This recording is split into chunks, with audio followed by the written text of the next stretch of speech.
He who thinks like the crowd ceases to think at all. Imagine a world where most people do not think for themselves. Instead, they repeat what they hear. They cling to the opinions of the majority and fear being different. Now ask yourself how much of our modern life, our choices, and even our deepest convictions are truly our own. And how much comes from what Schopenhauer called the mind of the herd. Today, we will explore this dangerous yet fascinating idea. The mind of the herd destroys reason, and we can free ourselves from its grip. Stay with me until the very end, because the final insight I will share is the strongest of all, and it has the power to change how you see society, yourself, and the meaning of freedom. Before we begin this journey, let me ask you something. Do you ever feel that the people around you act more like echoes than thinkers? That instead of questioning, they obey, and instead of reasoning, they follow? This is not just a modern trend tied to social media or politics. It is a timeless feature of human psychology that philosophers and psychologists have warned us about for centuries. If you are new here, make sure to subscribe, leave a like, and share your thoughts in the comments.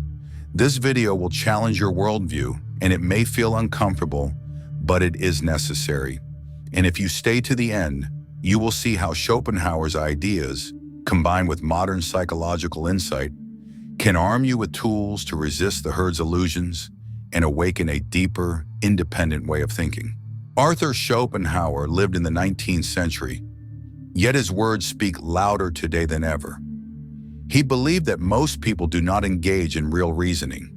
Instead, they are steered by instinct, by desire, and by the fear of exclusion. For him, the mind of the herd was not just a weakness.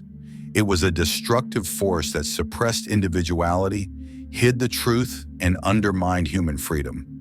Think about how easily a crowd can be swayed by slogans, fear, or promises. A group of people, each capable of thought on their own, often loses the very capacity to reason when they gather. The psychologist Gustave Le Bon, in his classic work, The Crowd, later expanded this idea, showing how a crowd thinks in images, emotions, and impulses rather than logic. And long before Le Bon, Schopenhauer already understood that the pressure to belong pushes people to surrender their reason in exchange for the comfort of approval. Here is a question worth pondering. Have you ever agreed with something you did not believe in, simply because everyone else seemed convinced? If so, you have already felt the power of the mind of the herd.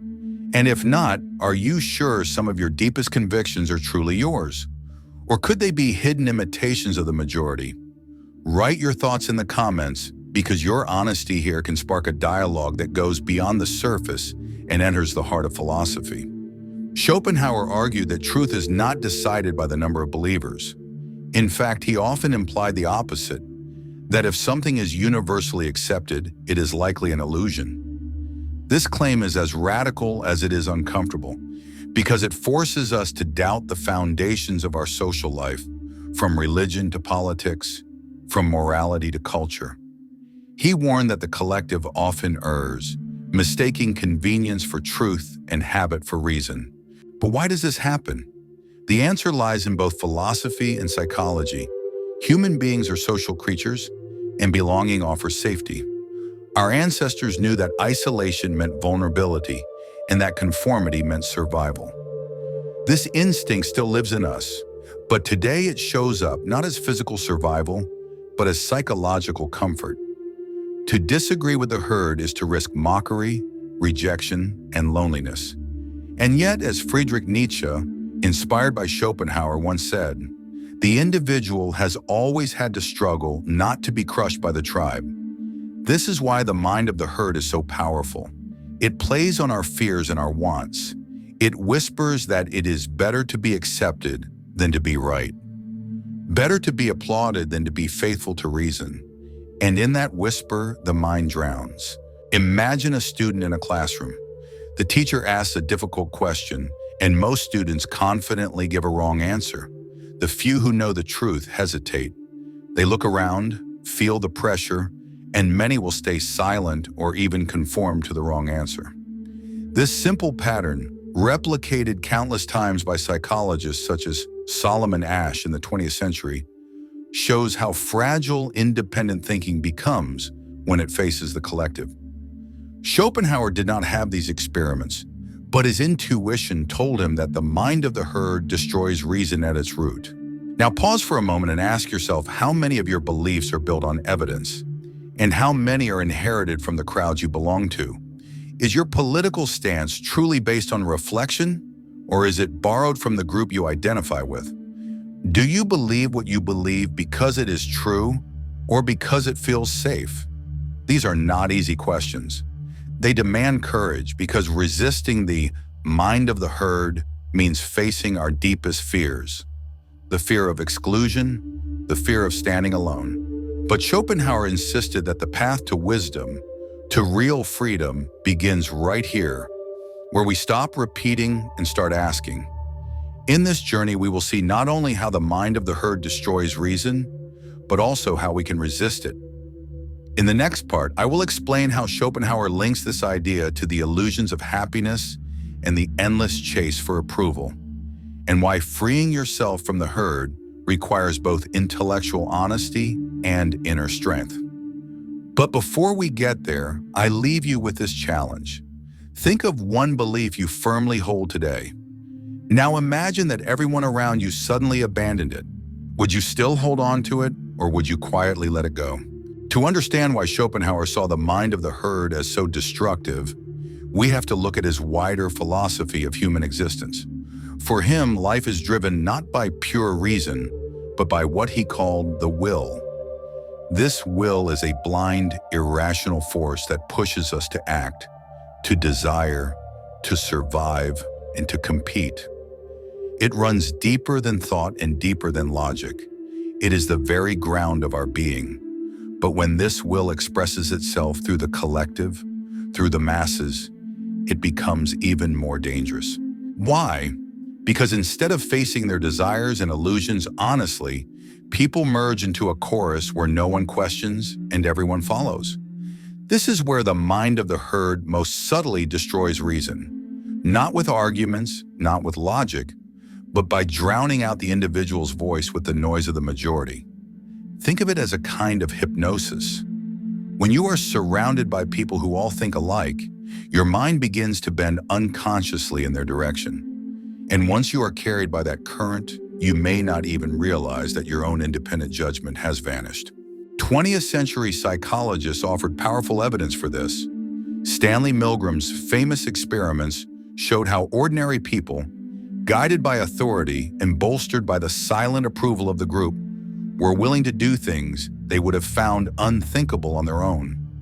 Although Milgram focused on obedience, the mechanism is the same. People trade their inner judgment for what looks like collective consensus. Schopenhauer would have seen this as yet another proof of how reason collapses under the weight of conformity. But let us pause again. Have you noticed how society rewards conformity?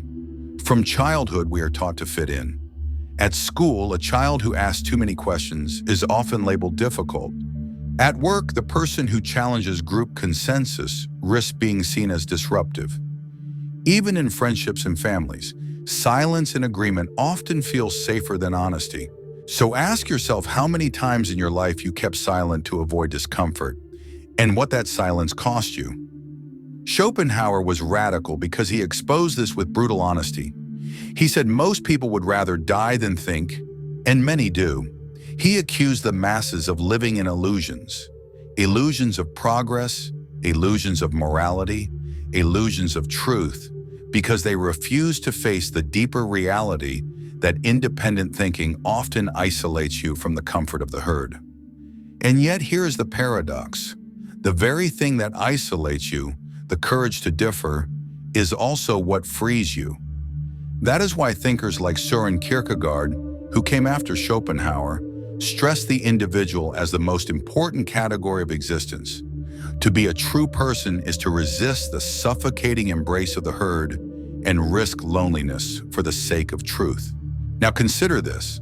How much of what is celebrated today is nothing more than herd behavior, dressed up as wisdom, trends, movements, mass opinions? They all look powerful, but are they rational, or are they simply expressions of the same blind will that Schopenhauer warned about, disguised as enlightenment? Let us dig deeper. Schopenhauer believed the herd not only destroys reason, but also distorts our pursuit of happiness. Most people, he said, chase the same goals: wealth, status, recognition. But why? Because those things truly bring fulfillment, or because the herd tells us they should? Look around. How often do people measure their worth by how others see them rather than by the depth of their own thought? This is a psychological trap. When we let the mind of the herd guide us, we are not really living our own lives. We are living borrowed lives, following scripts handed to us by culture, society, or fashion. And the tragedy for Schopenhauer is that this kind of existence never lets us discover real truth or real happiness. But here's the point. Schopenhauer did not believe we could fully escape the will or the herd. He was not naive. He knew social pressure is strong and often unavoidable. However, he argued that real wisdom begins when we become conscious of this mechanism, when we recognize the herd's illusions and deliberately step back. Even partial freedom from the herd is already a profound victory of reason. Imagine walking through a crowded city where everyone is moving in the same direction. It feels natural to go with the flow. But if you suddenly stop and look around, you realize the flow is not taking you where you want to go. That pause, that act of awareness, is the beginning of freedom. This is exactly what Schopenhauer wanted us to practice: the art of stepping back, of questioning, of daring to think even when the crowd moves elsewhere. So let me ask you directly, when was the last time you truly questioned one of your deepest beliefs? Not small matters of taste, but fundamental convictions. Do you hold them because you have tested them with reason, or because the herd declared them beyond doubt? This is the challenge I invite you to explore in the comments, because an honest account of your thinking can not only liberate you, it can also inspire others who are struggling in silence. As we go on, we will uncover how Schopenhauer ties this idea to the illusions of morality and the problem of imitation in human culture. More importantly, we will see that resisting the herd is not only about thinking differently, but also about growing strength, solitude, and inner clarity. In the next part, I will show you how Schopenhauer's ideas can be combined with modern psychology to reveal the invisible chains that bind us to the crowd, and even more importantly, how to break those chains without losing our humanity. But before we move further, reflect on this.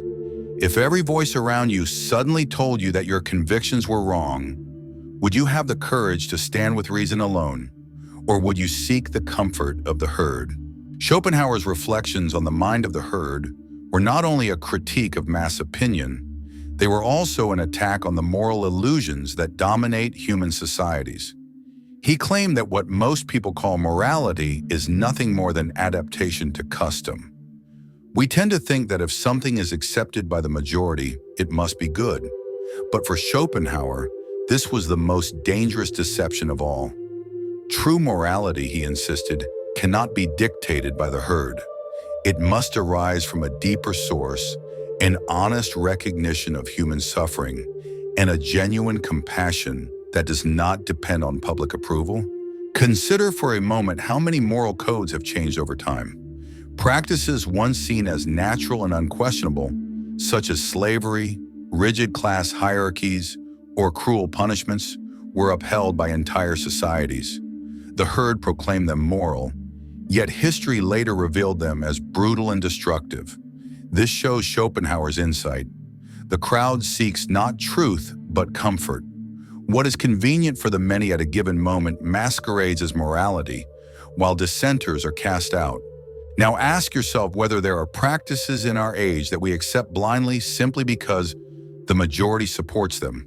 Could it be that centuries from now, people will look back at us with the same horror with which we now look at the unthinking morals of the past? Schopenhauer's challenge was that morality based on conformity is not morality at all. It is mere obedience.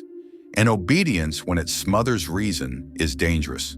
This is why he valued independent thought and individual courage so highly.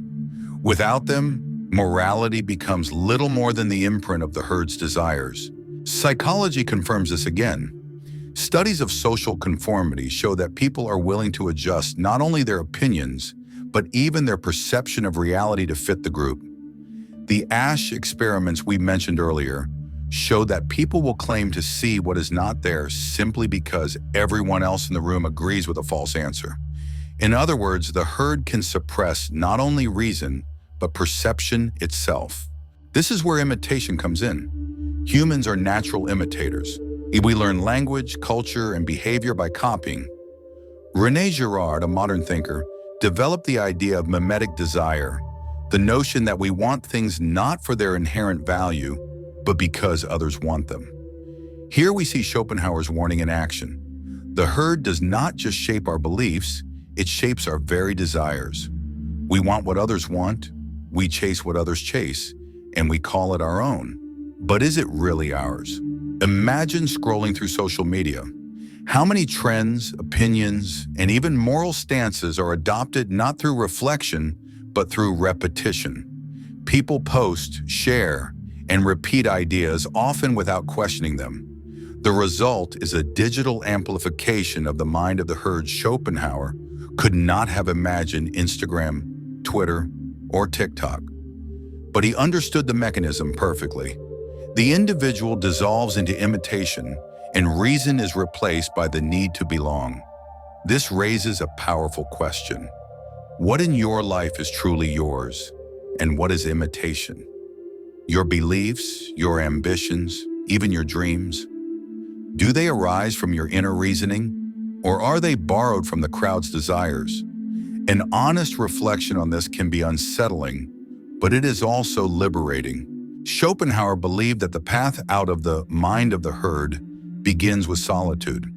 He himself lived much of his life in isolation, writing with almost obsessive dedication while being largely ignored by his contemporaries. He knew the cost of being apart, but he also knew its value. Self-withdrawal lets us hear the voice of reason that would otherwise be drowned out by the noise of the majority. It gives us space to reflect, to question, and to rediscover truths the herd may mock or reject. Yet solitude alone is not enough. Courage is needed as well. The courage to endure misunderstanding, rejection, and even ridicule. Nietzsche, developing Schopenhauer's ideas, described this as the path of the higher individual who dares to create their own values rather than inherit them from the herd. This path is not easy, but it is the only path to genuine freedom. Let me ask you plainly, how comfortable are you with being alone? Do you take it as a chance to think deeply, or do you avoid it because the silence feels unbearable? Your answer may reveal how strong the herd's influence is in your life. But here again is a paradox. While solitude frees us, we cannot completely withdraw from society. We live with others, we depend on others, and culture shapes us. Schopenhauer knew this, and he did not suggest that we must flee humanity. Rather, he called us to recognize the herd's illusions so that when we engage with society, we do so consciously with an intact mind. To live in society without being absorbed by it, that is the challenge. As we move into the final stage of this journey, we face the deepest realization of all, that resisting the mind of the herd is not just an intellectual exercise, but a moral and existential duty. It is about reclaiming our humanity, our freedom, and our dignity in a world that constantly tries to reduce us to the echo of the many. Schopenhauer's final warning was that if reason is destroyed by the herd, the individual loses not only truth, but the very possibility of a real life. Before we unveil this final and transformative insight, I want to leave you with a question. If truth and morality are not guaranteed by the majority, where should we seek them? And are you willing to accept the answer, even if it sets you apart from those around you? Throughout our journey, we have seen how Schopenhauer exposed the mind of the herd as a destructive force that hides reason, distorts morality, and lures us into imitation. We have asked hard questions about our beliefs, our desires, and our willingness to be different. But now we arrive at the deepest realization, the one that ties everything together and shows why resisting the herd is not just a philosophical choice, but a moral and existential necessity. Schopenhauer believed that suffering lies at the core of life. The blind will that drives us, the herd that shapes us, and the illusions that comfort us, all are bound to the reality that existence is full of struggle, loss, and pain. Most people, he said, refuse to face this truth directly. Instead, they run to distractions, to the safety of the herd, where collective illusions shield them from uncomfortable realities. But here is the danger. By fleeing into the herd, we do not escape suffering. We merely trade the chance for real understanding for the comfort of illusion. This is why the mind of the herd destroys reason, not only because it smothers independent thought, but because it blocks the path to wisdom. To think authentically is to face reality as it is, not as the herd wants it to be. And if reality is saturated with suffering, then only by facing that suffering can we find a deeper form of freedom. Consider this. Every society invents stories to cover its wounds. Nations glorify their past. Religions promise rewards. Cultures create rituals of distraction. These narratives can bring comfort, but they are also illusions sustained by the many. The herd clings to them because they are easier than truth. Schopenhauer challenges us to ask what happens if we strip away these illusions. What remains when we meet life as it is? The answer, he said, is both sobering and liberating. When we see through the herd's illusions, we begin to recognize the universality of suffering, and in that recognition, a new kind of morality arises. Not the morality of conformity, but the morality of compassion. Schopenhauer held that compassion is the only true moral foundation because it does not come from rules or customs, but from a direct awareness that others suffer just as we do. This compassion cannot be dictated by the herd. It is born in the solitude of honest reflection, where the mind is free. This is the final revelation. Resisting the herd is not just thinking differently, it is becoming capable of real compassion. The mind of the herd destroys reason, but it also destroys empathy because it reduces people to roles, labels, and categories. Only the individual who dares to step away from the herd can truly see another person as they are, not as the crowd defines them, but as a fellow being sharing the same struggle of existence. Think of how often mass opinion dehumanizes others. Groups demonize outsiders. Cultures split humanity into us and them. And the herd justifies cruelty in the name of conformity. But the person who frees themselves from the herd sees beyond these illusions. They recognize themselves in the suffering of others. And from that recognition grows a morality that the majority's opinion cannot shake. This is why Schopenhauer's thought is so radical. He does not ask us to resist the herd for the sake of intellectual pride. He asks us to resist it so we can live truthfully, think independently, and act with compassion. For him, a free individual is not one who follows no rules, but one who lives by reason and compassion, even when the herd mocks or rejects them. Now pause for a moment and imagine a society where more people resisted the herd's illusions. Imagine that instead of repeating mass opinion, people thought deeply, asked sincere questions, and acted with compassion. How different would our politics, our culture, and our relationships be? This vision may seem distant, but it begins with each of us, with the choice to step back from the noise of the herd and restore the voice of reason within. So let me ask you one final personal question. Are you willing to live with the discomfort of independence if it means discovering truth? Or will you remain in the safety of the herd, surrounded by illusions, yet sheltered from the challenge of real existence? Only you can answer, and your answer will shape not only your own life, but also the world we share. In closing, remember Schopenhauer's warning that the mind of the herd destroys reason. But also remember the promise hidden in his philosophy that the individual who dares to resist, to face suffering, and to embrace compassion can rise above the crowd's illusions and touch something deeper, something more real. If this journey spoke to you, I invite you to keep reflecting beyond this video. Share your thoughts in the comments because honest dialogue is one of the few ways we can resist the herd's noise and build a community of true seekers. And if you found value here, subscribe, leave a like, and share this message with others. Not to echo the herd, but to awaken people who may be looking for the courage to think and to live freely.